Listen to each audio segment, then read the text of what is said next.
Hey everyone, I'm Sunny. I'm Rachel. And I'm Rox, and this is Literature on the Rocks. Book Club. Book Club. Book Club. What were you saying about Gen yeah. Z? So we were talking about the different generations and how us millennials, well, we can throw it back, man. We know how to live it up. Keeping the liquor industry alive. And Gen Zers seem a little boring. There's no health and wellness and shit. It's so weird. But not only that, but they're super indignant. You know what? Go ahead. Okay, so They're very cause conscious. Yes. We were talking a little bit of crap. I'm not gonna lie. I'll say it like it is. We were talking a little bit of crap about some Gen Zers. I feel like growing up in corporate America, basically, right? You start a job, you work up. Yeah. When we first entered the workforce, there was so much crap talked about millennials. Oh, for sure. Oh, hell yeah. Right? Like that we and were how- lazy. Yes. And so I feel like that's potentially where we're at with Gen Zers right now. I was going to say, I Gen think Z, you guys are figuring it out. Yeah. But I need you to figure it the F out quicker. I feel like every generation gets talked shit on. But you know what? As they're coming up into it's the part real of world. coming of age. Yeah, Okay. yeah, you know what? It's a rite of passage, damn it. I never agreed with the millennial laziness because I would be out until hours and show up with some leggings underneath my dress of choice from the previous night, X's on hands intact, and work my fucking shift. Yes. Yeah. That is one thing. I would say that we never called out. I'm not crying because of a hangover. I was at work. Power throughing. Throwing up in the stock room. Yeah, and then Wipe running your back mouth out and to the getting floor. back out. And then getting back out to the sales floor. Mm-hmm. I'm pretty sure I still showed up drunk one time. I'm here. Okay? Yeah, like I was still a little tipsy, but I was at work counting that damn register in, all right? Accurately. Accurately. Yes, and still counting back change without the register. And I don't think that is a thing. Like, I don't know. There's definitely, obviously, this is a blanket statement. Not all Gen Zers are this way. Because I have met some very hardworking Gen Zers. There's definitely this push for work-life balance, way more than there has ever been. And honestly, I'm for it. yeah, I'm for that cause. I am too, but I'm also. I think you work towards. Yes, You like that's get the that. part. Yes, like I think that's where the millennial distinction is different, right? Because we all have this mentality of like, we have to prove ourselves, or I don't know if prove ourselves is the right word, but like, I think you're work right. for the benefit, right? We have to get to a place where You we have to deserve earn it. it. Yeah, there we go, Yes. earn it. I think now the thought is, well, no, this just is deserve just it. how life should be. Everyone gets a trophy. Everybody should have that. work-life balance, right? I have And a problem agree. with that. The trophies. But I think that's where that maybe it's not where it stems from, but that is part of it, right? Like everyone deserves this trophy, even if they didn't do anything. And no, you don't. You haven't earned the right to Have a trophy. Yeah, to have a If you trophy. lost, you lost. Yes. Like it is what it is. Like unfortunately, you win some and you lose some. Yeah. But Hopefully I think that next time builds you win it- resilience, Yes. and it builds things to not always get a trophy. Yeah. So I hope all the Gen Zers do get that work-life balance, but Absolutely. you got to put in the work for it. Right. It has to it's be a perk, earned. right? It's a perk to have Yeah. the ability to have flexibility and to be able to do those kinds of things. You don't just walk in. And maybe now there are some companies who give you those perks right out the gate. Right. And that's also part of the trophies that they're used to because they're like, well, no, I'll just find a company who does it. Yeah, maybe. Yeah, and But there are. a lot of companies also will just let you have it after some time. Yeah. If you've shown that you are a hardworking individual. Well, and I think all those hours that you put in, because if you want to grow and be in leadership, you need the hours. It's like learning a Experience, task and yes. a skill. You need hours in it to learn the skill. You can't just wake up and be like, I wish my life was balanced and I could play guitar now. And then you pick up a guitar and can play it. That's not how it fucking works. Yeah. It'd be awesome. It would be You awesome. could play it. You just might not play it well. Good point. That's true. But if you want to pick it up and play it well, you need to put in the work for it. Yes. And I feel like that's what any sort of job is. That's why you started entry level. Which I've heard a lot of younger kids are doing nowadays. They're just starting you know companies, what? which is cool. And I have heard that actually the opposite now. A lot of people came in and started their own companies. They didn't want to work. They want to work for themselves. They want to put in their own hours. But they're missing, one, the stability of an already established job, right? Not knowing where your next paycheck is coming from. they're missing the benefits, insurance, 401ks, things like that. And it's like, okay, this was a great moment in my life because I was able to work for myself, but there's a lot on the other end of this that I don't have any experience with and I don't know. So they're like they swung this pendulum really far and now they're like, oh, I think I'm going to come back into the workforce. Yeah. Now being in the workforce for a millennia. Sometime. No. A millennia. A few years. But we know what the structure somewhat of a successful company looks like or the benefits that we would like. So starting a company looks way different. It does look way different because you're not just on hopes and dreams. There are succinct goals and things that you know that we want. Yeah. There's experiences and knowledge. Experience from hours worked. Yeah. Wild concept. What was the, didn't I send you guys a reel recently that said like most people started their... Most women. Oh, most women. Oh, yeah, in their started 40s, their right? businesses and did a career change like in their 40s, which makes sense because now you've had some time to go through life and look at your career, look at what you want, reevaluate, and then go, I can probably do that for myself. Yeah. Yes. Right? Yeah. So But it it makes comes sense. from experience. Yeah. And I think at that point, a lot of women, not all, but most women have already started, they're into their parenting journey already, and they're to a point where they can make a that pivot. pivot without disrupting what they wanted. What they wanted was the stability to have things to go for their kids' stuff and do all the things. Yeah. And now they can do it for themselves because it takes a lot more work to run your own business than it does to work for somebody else. Yeah. You're putting in way more hours for sure, except you're putting in the hours at your kid's soccer game and you're putting in the hours Yes. at their play and watching them swim while you're answering emails. Right. That's the difference, right? Like I don't mind working 24 hours a day as long as I can do it while I'm doing all the other things. Yes. Right? I think that's the distinction or at least the difference for me. Like it's not that I don't want to work or work a lot. It's just that I want to be able to do it on my own time. Yes. Right. Right? Whereas working I don't want now, to work 24 hours a day. I would like some time off. oh but sure, yeah, but yeah. if it's for my own business, I'll probably work more.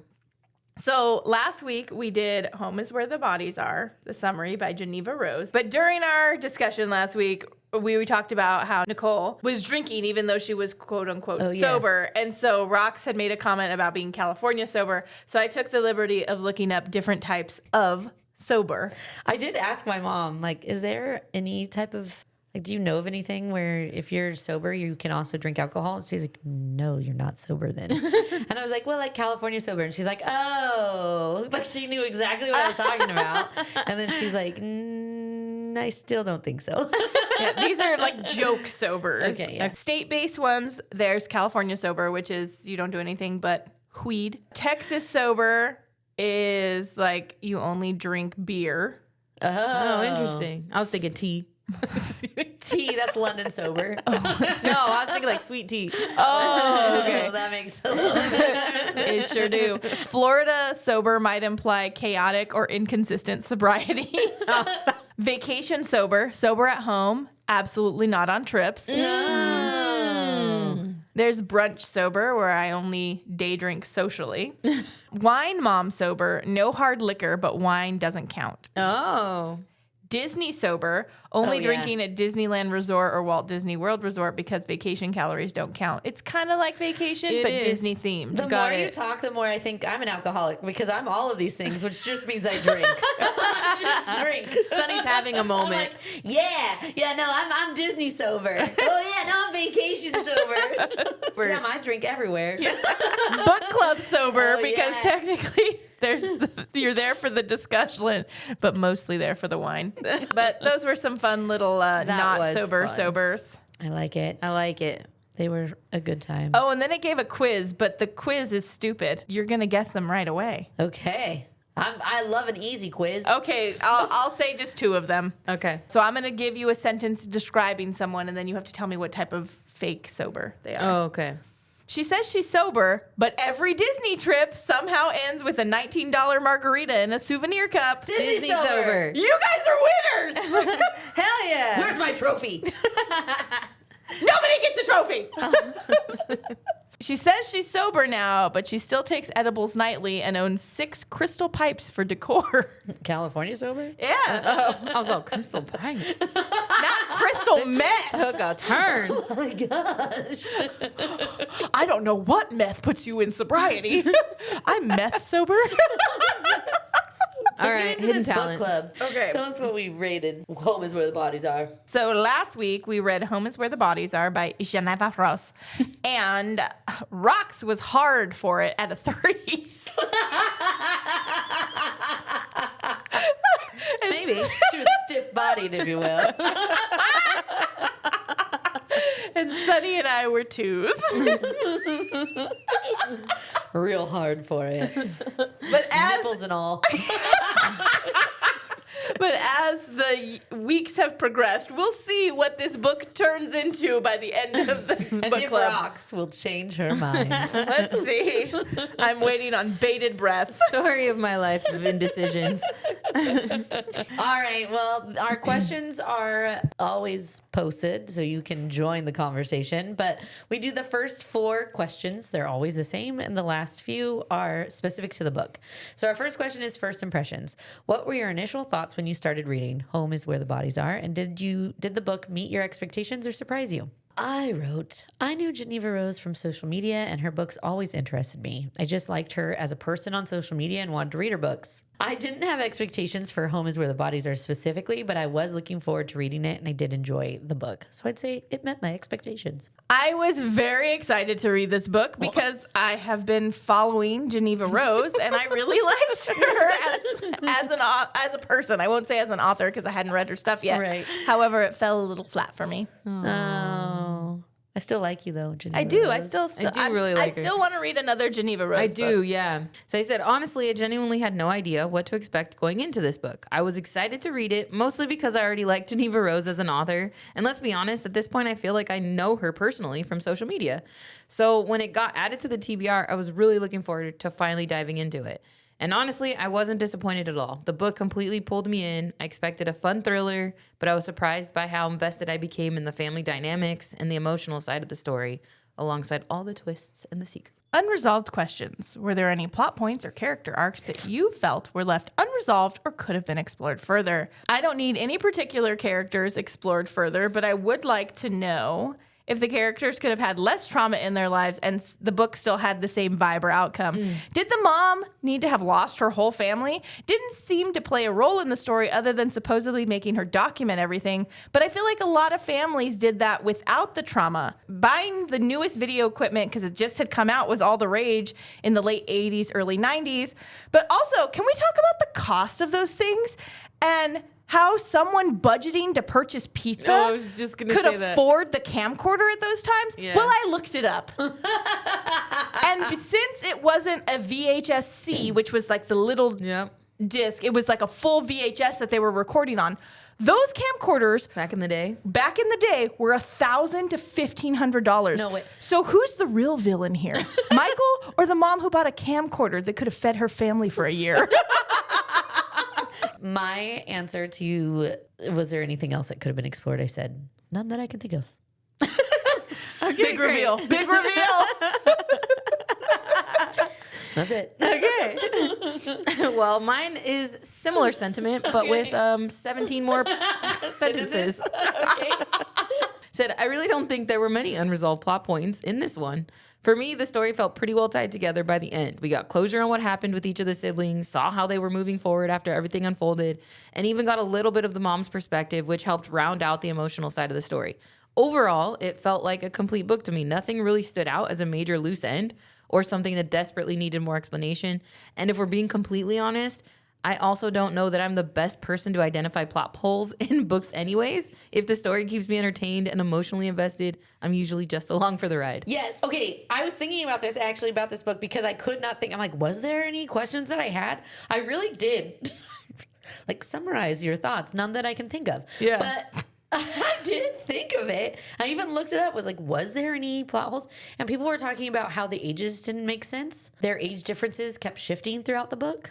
I don't think. Thanks. Yeah, I didn't know what the heck they were talking about, but like at one point, but I couldn't figure out how old they were now.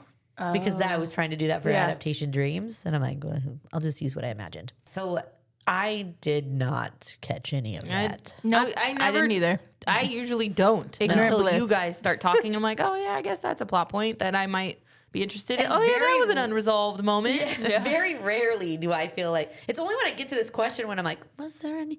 I guess I can probably think of a question or two. And yes, I have to actually think about it after the fact. I'm never in the middle of the book going, what the heck? That doesn't make any sense. Why would that happen? I'm on the ride of the book as I'm reading it. Yeah.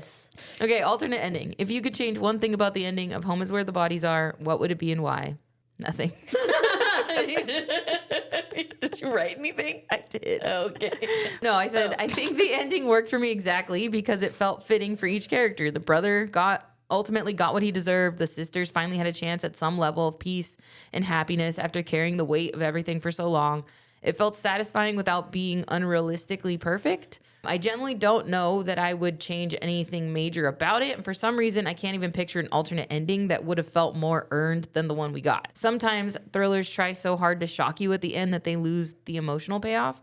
But this one balanced pretty well for me. I fully agree with what you just said. I did not need it to be changed, and I liked the way it did. It ended. I said, actually, I really liked the reveal, and I liked that the shitty brother ended up getting caught. Maybe instead of Nicole reading about it from their mom, Beth and Nicole could have been better sleuths and figured it out together, bringing them closer together. And then mom's letter in the safe would have just confirmed and solidified his butt going to jail. Like it. I said the ending felt complete, but just for shits and giggles, let's make Nicole the killer. She was pretending to be a drug addict sister and really was a serial killer that preyed on the drug addicts that she would run into at these different hot spots. Michael knew and was trying to hide and help her hide her first kill, which is why he went to his dad, because he was like her protector when they were little. But it was Nicole all along. Michael eventually takes the fall, and Nicole goes on to write her book about her exploits under the false claims that Michael did them. She went and opened up the lockbox to then hide all of the things so that way her mom couldn't actually tell Beth that Nicole was the killer. Oh, nice. I like it. You rewrote the entire story. Adaptation dreams. If Home is Where the Bodies Are were to be adapted into a movie or TV series, who would you cast in the main roles? I did Beth, Michael, and Nicole. I also did Liam. Oh, nice. I did Mom. Did you do Mom when she was young or Mom, old lady dying? Mom, old lady dying. Really? I was joking when I asked that. Ish. She's older, for sure. Not 100, but also not 24. Because you're getting her perspective when she's old. I couldn't cast the young one. You didn't see her when she was young. She was behind the camera. But her journals and everything, they're all written from her being young. I know, but it's from her perspective. So I imagined if it was her telling the story, you don't see her young. Oh, I always like her older her voice reading? Yes. I imagine the younger voice reading me too. Never, because it was her writing it when she was young, so I imagined her young voice, and it was her recording it. And then I think she even set it up and was in the camera sometimes, right? Or no, was it always just her holding it? I think it was always her holding it because they just talked about... But she was like narrating it in her head what she was seeing. So that's why I picked the older version, thinking you're never going to see her anyways. But I just imagined, and it's funny because you guys pictured the younger voice. I pictured it like... young mom. I'm now telling you my story from the deathbed kind of thing. Wow. Got it. Okay. Yeah. Interesting. For Beth, I did Maggie Gyllenhaal. I did imagine these people older. This was why I was trying to figure out like what age they were really, because I imagined them when they were going through it in the book. I imagined them older, but I don't know if they actually were. Yeah. I really like Maggie Gyllenhaal. I hate who I casted now. Okay, so who did you cast? Jennifer Lawrence. Oh, okay. That was just a throw in. I had gotten everybody else, and I was like, fuck them. Jennifer Lawrence wouldn't be a bad Nicole, though. I have somebody else. I was going to say Nicole. for Nicole, I picked Michelle Monaghan for Beth. Okay, yeah. So since we're casting out Jennifer Lawrence. Yeah. I don't know who to pick. I'm going to pick Maggie Gyllenhaal. Okay. For Michael, I picked Jake Gyllenhaal. I think they could play siblings. Maybe. They really don't look anything alike.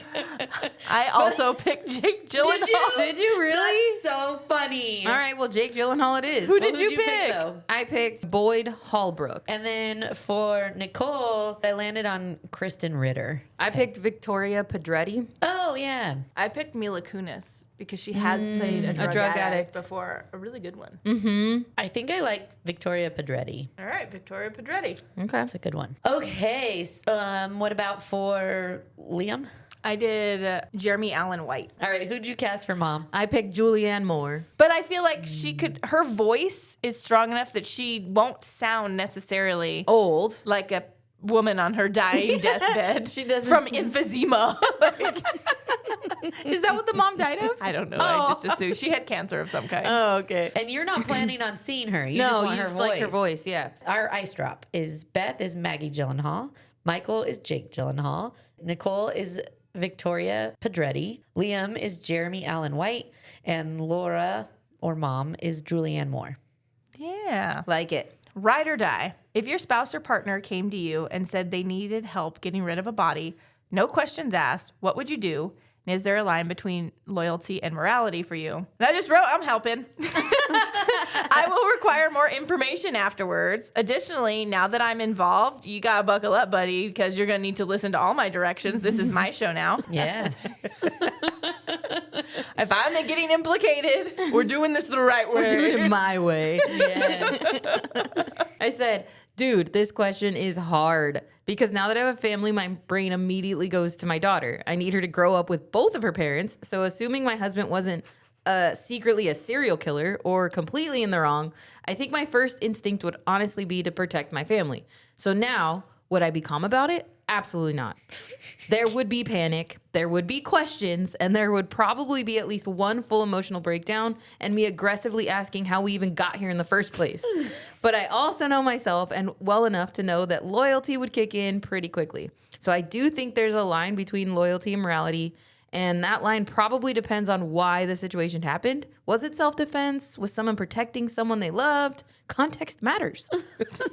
I don't think I could blindly help with no questions asked, but I also know I'd be trying to figure out the safest and least destructive way to handle it for the sake of the family. So honestly, by the end of it, my husband would probably decide it was easier not to tell me at all because he'd have to manage body situation and calming me down at the same time. Forget it. He's not coming to me. Oh, I think I'm a blend of you guys. This is really hard. I know we answered something similar about each other, but the no questions asked part would be really hard for me to swallow. I'm a notorious why asker. I have been since I was little, and yes, I fully expect my son to be one as well. Not knowing why we are doing this or who we are doing it to help would really bother me. If my husband needed help, I think I would absolutely help. But if he insinuated that it wasn't him who killed this person, I would feel like I'm risking my life for someone I don't even know. And that's where I hesitate. Add on top of it that it's a child. Absolutely not. I need you to tell me right now what the F happened here, and at the very least, who I'm helping you protect by doing this. You're asking me to be an accomplice to a murder of a child for someone I'm not sure who they are. I'm out. This goes for you guys too. If you called me and said, I need your help, I did something bad, I'd be like, I'm on my way. If you called me and said, I need your help, I didn't do anything, but somebody did and we need to take care of it, I'd be like, I need a little more details here. I'm getting in the car, but I may not drive past you. Even if the details were, I don't want to tell you too much, just in case, but we are protecting someone that you love, then I'd be more likely to help. I just need a little something more than grab her legs, we're burying her by the river. Grab her legs and throw her in the water. Okay. But for sure, I need more. Yeah. Like what happened in the scenario where the video and he's like, turn the camera off, just grab her. Like I would be like, did you do this? And he's like, no, but I need to do something about it. I'd be like, no, we don't. No, we don't. You didn't do anything. I saw nothing. Let's go. We're calling the cops. Quick, clean up all the footprints. Don't touch that damn body. Let's go. Yes. Mom voicing him. Get in the car now. Yes, agreed. Oh, all right. Okay, protection versus accountability. Do you believe the parents acted out of love, fear, or selfishness when they chose to help cover everything up? Do you think based on the way the children ended up that keeping the secret was worth it in the end. I said, I think the parents were ultimately acting out of love, but it was very complicated, fear-driven kind of love. And honestly, I think that's what makes the situation so interesting. They did a damn good job of keeping the secret. The kids grew up, made it to adulthood, and from the outside, everything probably looked relatively normal. But underneath that, the damage was still there. What really stood out to me was how much of their focus and emotional energy seemed to get poured into Michael. It almost felt like the parents were desperately trying to keep him stable, which obviously they were, and hoping that if they loved him enough, protected him enough, or invested into his future, they could somehow prevent him from becoming something worse. And whether they intended to or not, I think that deeply affected the other two children. Mm-hmm. Nicole struggling with addiction and Beth becoming emotionally detached may not have been solely because of their imbalance. We don't know enough about the rest of their upbringing to say that for sure. But I definitely think the secret changed the family dynamic in ways they probably didn't even realize. As a parent, I can honestly say, I understand the instinct to protect your child. I probably would too. But I'd also want to make sure I wasn't sacrificing my other children emotionally in the process. Mm-hmm. Because protecting one child shouldn't come at the expense of the others feeling unseen or less important. So no, I don't think they handled it perfectly, but I also don't think they were acting out of selfishness. I think they were terrified, overwhelmed, and trying to just survive an impossible situation the best way they knew how. Yeah. Mm-hmm. I wrote, I think this is such an interesting question, actually. If my son called me up and needed me to help with something as horrible as burying a body, I'm pretty sure I would show up. However, look at the toll it took on this family. Both parents and all children have so much BS they deal with because of the decisions to hide a body from Michael. I think they acted out of love at first, but when the facts came out and another person came up dead, I think they acted out of fear and a bit of selfishness to protect themselves as well. I would jump to help my son if he said he needed me. I've never thought about how that decision would not only affect me, but potentially my husband and any other children I might have. Because I love my son so much, I wouldn't ask questions. I know Rachel's biggest qualm with this book is all the trauma that it came with, but I think the fact that the parents made the decision and then potentially regretted it made this bad thing ripple out and affect their other children as well, just like a divorce or any other major life choice that you would make that could affect your children. By saying, yes, I'll help you bury a body, you are absolutely making a decision that will affect your whole life, including your children. And that makes the decision a much bigger burden to agree with. Yeah, because I think about like if I helped you guys or my husband bury a body, and maybe we got away with it, and maybe we all moved on, and maybe it's been 10 years, I'm still living with that memory and that burden of I buried a body and nobody knows about it. Yeah. And who's to say? Sure it would take a toll on me. Yeah, that 15 years from now, I'm not sitting in therapy going, okay, we killed somebody and we buried him. Yeah, right? Yeah. Oh, thank God I got that off my chest. Yeah. And then you hear, yeah, I think it would affect a lot of aspects of my life forever that I never even thought about because I just reacted out of love. Mm-hmm. And now I'm like, what did I do? I've made a mistake. Or maybe I don't feel like I made a mistake, but like, how do I live with this? Face another mother and tell them like, let's go look for your daughter. But I know what happened to her. Right? Like, that whole thing would for sure tear me up. I'm positive it would ripple out. Yeah. Oh, for sure. So I think all those emotions were at play when they were helping their child. I want to say I would do better, but I don't know how or if I would. When thinking about my children, I don't know where that line is. I don't think keeping the secret was worth it in the end. They saved one child at the expense of the others. And as a mom of 3, I don't know how you would choose that. But I also can't see myself throwing my child in jail. So it's an impossible decision for a parent to make. And hindsight is always 20/20. Mm-hmm. All right, your true crime role. If this story happened in real life, which role would you most likely fall into? The investigator, the protector, the panicker, the peacemaker, or the one trying to leave immediately? We all know which one Rox is. I think she's the panicker. I thought she was the one trying to leave immediately. You guys will find out in a second. She will be panicking on her way out. Yep. I think I would become the investigator. Like I said, I'm a notorious why asker, and I don't think I would be okay with just moving past it and like leaving it buried or just like leaving in general. I also don't think I would panic. I tend to thrive in chaos. So I think I would put on my problem solving hat and get to the bottom of it. I'd be like Nicole was, using all my resources and figuring out what the heck is going on. Yeah, I agree. You would definitely be like, I know a guy. Let me see if I can get some info. You know what? Let me reach out to so-and-so because I think they'll get this for me. Oh, this guy loves my body, yada, yada. Let me use it in our favor. Let me use it. I said, if this happened in real life, my gut instinct says I'd absolutely be the panicker. At least I think I would be. But honestly, who really knows what their fight or flight response is until they're actually in a situation like that? And thank God I've never had to find out. That said, I think there would also be a strong part of me that would immediately become the one to try to leave. They're both right. Like, respectfully, I do not want to be involved in whatever this situation is if I can avoid it. Perfect. It's perfection. No. Okay. I'd be the person saying, maybe we just don't touch this, and maybe we all go home and pretend we never saw it. And if I were one of the siblings discovering all of this after the fact, I honestly think I'd be the one pushing to leave the past alone. At that point, everyone survived. We made it to adulthood, and the parents are gone. Part of me would think, what good comes from digging all of this back up anyways? Why are we going to get involved with this? It's basically Exactly. history. Of course. 30 years now. That mindset would probably also make me the accidental reason my brother gets away with murder. But in my defense, I wouldn't actually know. I'd just be over there trying to mourn my parents, preserve what little peace we had left, and avoid turning the family reunion into a true crime documentary. When you were talking about how you would help your husband bury a body, I could hear your voice go, oh my God, oh my God. Oh my God, what's happening? What are we doing? Why are we doing what? Oh my God. Absolutely. It would immediately turn into an argument instead of like, let's get out of this situation. It would just me and my husband fighting back and forth.